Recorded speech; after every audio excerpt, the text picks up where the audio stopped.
കഴിഞ്ഞ ദിവസം ട്രംപ് ഒരു പ്രഖ്യാപനം നടത്തി. ഇറാന്റെ ഊർജ്ജ നിലയങ്ങൾ 10 ദിവസത്തേക്ക് ആക്രമിക്കില്ല എന്ന്. സമാധാന ചർച്ചകൾക്ക് അവസരം നൽകാനാണത്രേ ഈ നീക്കം. എന്നാൽ ഈ വാഗ്ദാനത്തിന്റെ മറവിൽ അമേരിക്കയുടെ ആ കള്ളക്കളി പുറത്തു വരികയാണ്.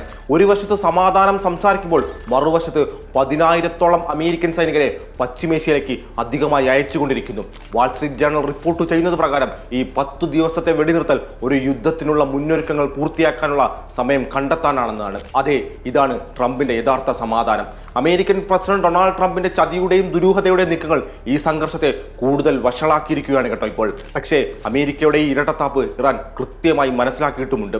ഒരു വിട്ടുവീഴ്ചയ്ക്കും തയ്യാറാകാതെ സ്വന്തം മണ്ണും ജനങ്ങളെയും സംരക്ഷിക്കാൻ ഇറാൻ പരമാവധി ഒരുക്കങ്ങൾ ഇപ്പോൾ നടത്തി വരികയാണ്. ഹോർമുസ് കടലിടുക്കിൽ ഇറാൻ പ്രതിരോധം ശക്തമാക്കി. ശത്രു രാജ്യങ്ങളെ കപ്പലുകളെ ഇനി ഈ കടലിടുക്കിലൂടെ കടത്തിവിടില്ലെന്ന് ഇറാൻ വീണ്ടും വ്യക്തമാക്കി. ഇത് ലോക എണ്ണ വിപണിയെ ബാധിക്കുമെങ്കിലും തങ്ങളുടെ സുരക്ഷയ്ക്ക് മുൻഗണന നൽകാൻ ഇറാൻ നിർബന്ധിതമായിരിക്കുകയാണ്. അതെ, അമേരിക്കയാണ് അങ്ങനെ നിർബന്ധിതമാക്കിയത്.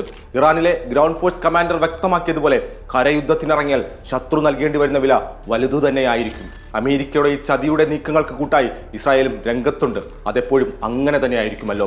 ട്രംപിന്റെ ഉറപ്പ് ലംഘിച്ചുകൊണ്ട് ഇസ്രായേൽ ഇറാന്റെ ആണവ നിലയങ്ങൾക്കും സ്റ്റീൽ പ്ലാന്റുകൾക്കും നേരെ ഇന്നലെ വൻ മിസൈൽ ആക്രമണമാണ് കേട്ടോ നടത്തിയത്. പ്രധാന ആണവ കേന്ദ്രമായ അരക് ഉൾപ്പെടെയുള്ളവയാണ് അവർ ഇന്നലെ ലക്ഷ്യം വെച്ചത്. ഈ ആക്രമണങ്ങളെ തുടർന്ന് മേഖലയിൽ ആണവ വികിരണം ഉണ്ടായിട്ടുണ്ടോ എന്ന ആശങ്ക പോലും ലോകരാജ്യങ്ങൾക്കിടയിൽ ഇപ്പോഴുണ്ട്. ഇറാന്റെ വിദേശകാര്യമന്ത്രി അബ്ബാസ് അരഗാച്ചി വ്യക്തമാക്കിയത് ഈ ആക്രമണത്തിന് ശക്തമായ തിരിച്ചടി നൽകുമെന്ന് തന്നെയാണ്. അമേരിക്ക കരയുദ്ധത്തിന് ഒരുങ്ങുന്നുവെന്ന റിപ്പോർട്ടുകൾക്കിടെ ഇറാൻ തങ്ങളുടെ സൈനിക ശക്തിയും ജനങ്ങളുടെ പിന്തുണയും ഒരു വശത്ത് വർദ്ധിപ്പിച്ചുകൊണ്ടേയിരിക്കുകയാണ്. 10 ലക്ഷത്തിലേറെ സൈനികരെയും സന്നദ്ധ പ്രവർത്തകരെയും ഇറാൻ യുദ്ധസജ്ജമാക്കിയിട്ടുണ്ട്. ആയിരക്കണക്കിന് യുവാക്കളാണ് കേട്ടോ റവല്യൂഷണറി ഗാർഡിൽ ചേരാനായി അപേക്ഷ നൽകി മുന്നോട്ട് വന്നിരിക്കുന്നത്. അമേരിക്കയ്ക്ക് ഒരിക്കലും മറക്കാത്ത നാശം വിതയ്ക്കാൻ തങ്ങൾ ഒരുങ്ങിയിരിക്കുന്നുവെന്നാണ് ഇറാൻ വാർത്താ ഏജൻസിയായ തസ്നീം റിപ്പോർട്ട് ചെയ്യുന്നത്.